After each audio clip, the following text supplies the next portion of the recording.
The scale of development in China is like nowhere else on Earth.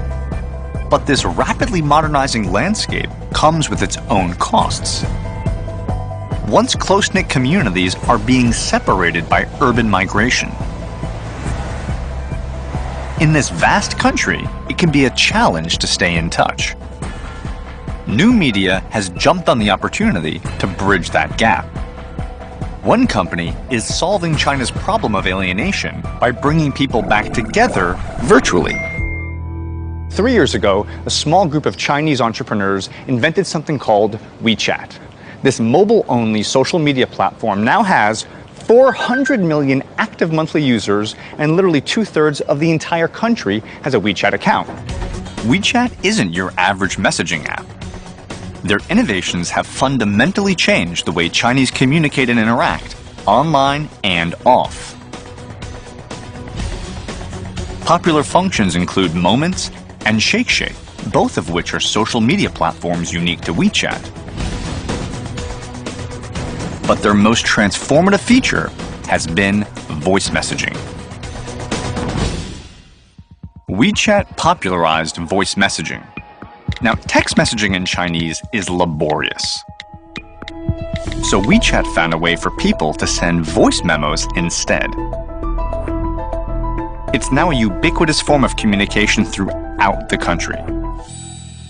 So in a sense, your invention, your creation of this voice memo took the challenge of the Chinese typing and gave people an alternative. It changed the way of the Chinese user, how they use the mobile phone. Ever since the voice message, we kept changing the behavior of Chinese user. WeChat's innovations have created a digital bridge for populations and cultures that are new to social media. Inspired by the pictorial nature of the Chinese language, the company has embraced a logic of visual communication that has gone global. Now, what does a surprised bunny, a naked frog, and a flaming horse have in common?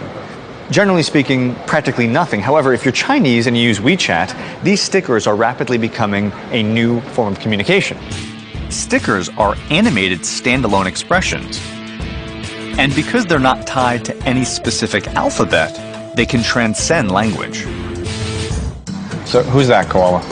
Momo. Momo goes to the movies. Momo drinks a pina colada. Momo gets hammered and passes out. Why do you think stickers have taken off as much as they have in China? Actually, some people may still think that's just animation, right? But we actually advanced that to a new language. No matter what language you talk, English, Chinese, you can use this to express all the world, they can understand you.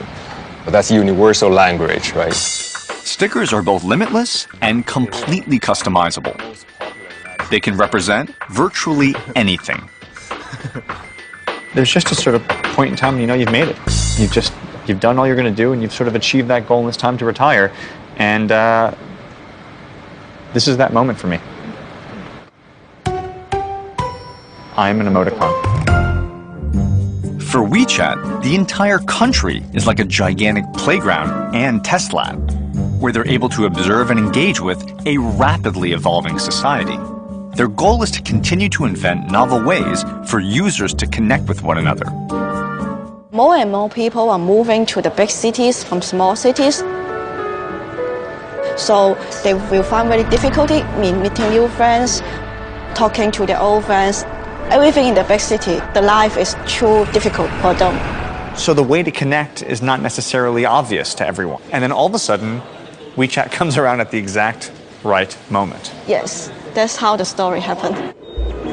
Today, their innovations are creating even more solutions to relieve the stresses caused by China's rapid urbanization. But they aren't limiting themselves to the virtual world. What is this mess of objects I see here? These are all of the hardware devices connecting to the WeChat. We are doing exploration here. Give me a sense of what you guys are trying to sort of hack into. So Beetle, you're going to open up your WeChat account. Yeah. I can only imagine what kind of pictures you have on there from the weekend, Beetle. That was a fun night, huh? I don't know who that is. She's pretty cute. Is that your girlfriend? My wife. Okay, cool. My bad. Okay, so anyway, and if you want to send these pictures to say your grandmother, Yeah. because she loves your new wife, she wants to see pictures of you and your new wife. Yeah. You give her the gift of the picture frame, Yeah. and then how do you send her the pictures of you guys? I just pick a picture and choose it. So I send through the WeChat. Hey! And so there you are. There's you and your lovely wife. So grandma's hanging at home. She says, "How's Beetle? So happy he found someone he loves." So his grandma is hanging out by herself, wondering, what is he doing today? Is he having a good time? Bang! It is a kind of, I mean, we're being silly about it, but it is a kind of a really, like my grandmother would have loved to have this. I think this is an amazing, interesting way to involve someone who can't physically be here, but let them know what you're up to. What's your grandma's name? My grandma's name is Sue. Case in point. Forget their names. If ever there was evidence of a cultural crisis, I just asked Beetle his grandmother's name. You know what he said? He had to think about it. You're forgetting your grandmother's name. You got to get this to her as soon as possible. Otherwise, you're going to break the bonds of your family connections. I'm adding Beetle. I turned on my friend radar, and I just got 4 new WeChat friends like that. Look at this. Beetle sent me something. What did Beetle send me? What? Look at these 2 good-looking guys, huh? Huh? Look at this. Look at this face. Huh? My new friend. WeChat's innovations have revolutionized the way families and friends stay in touch. Their next step is to connect all the hardware in our offline physical world and to create an entire ecosystem of connections for business. China's mobile app, WeChat, is transforming the meaning of connectivity in the country. They're moving beyond individual-to-individual connections to a network that will combine communication, commerce, and entertainment.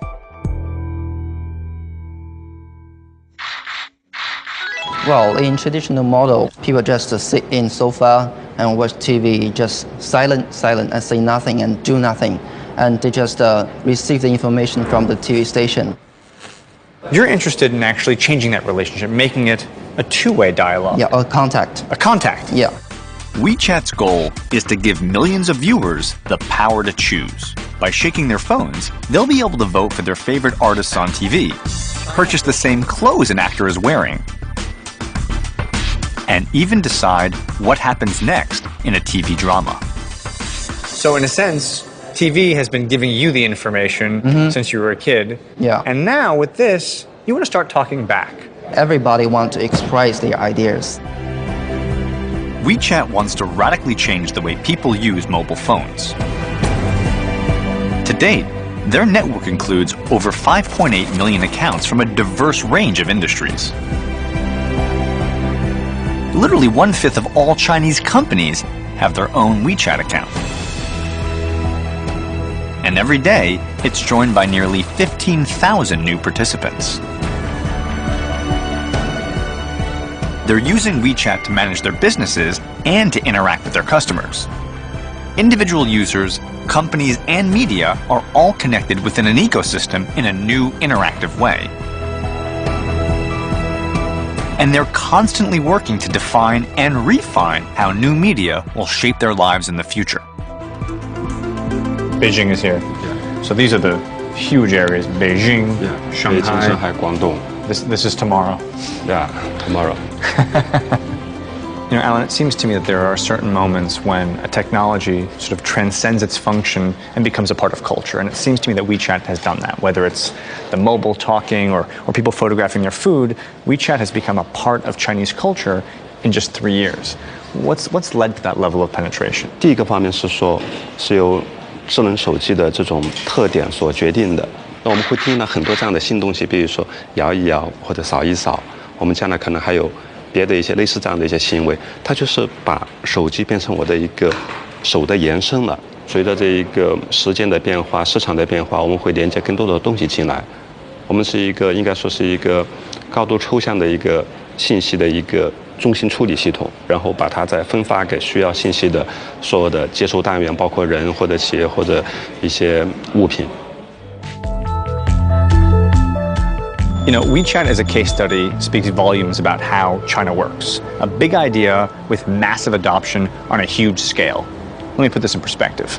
It took Facebook 54 months to get their first 100 million users. Twitter did it in 49 months. Here in China, WeChat got their first 100 million users in just 15 months. But beyond the speed at which it's grown, it's also how it's penetrated society. I mean, if you walk around China, the way people hold their phones, photograph their foods, communicate with their parents, WeChat isn't just impacting the culture, but it's literally beginning to transform it. I'm heading to Dali in the Yunnan province to find out how WeChat's innovations are changing the way that people interact with the world around them. That's me. Now, why are they very excited? Check this out. This will be one of the first ever crowdsourced set lists. By that I mean, before their favorite artist comes on, these guys will shake their phones to vote for the songs that they want to hear. In other words, the crowd is involved in transforming the concert based upon their involvement.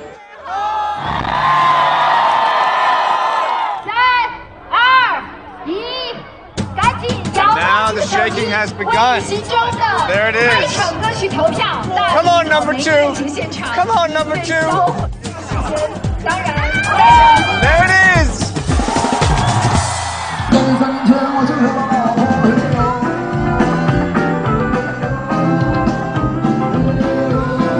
So there you have it. First song of the night, picked by the crowd, sung by the band, crowdsourced concert experience. They shook, they voted, their voices were heard, and they got what they wanted.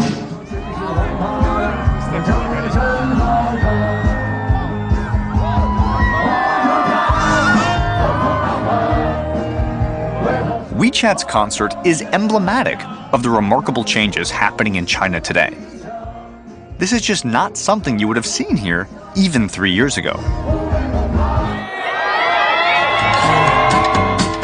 As WeChat's technology evolves, it will continue to influence how we communicate and how we live.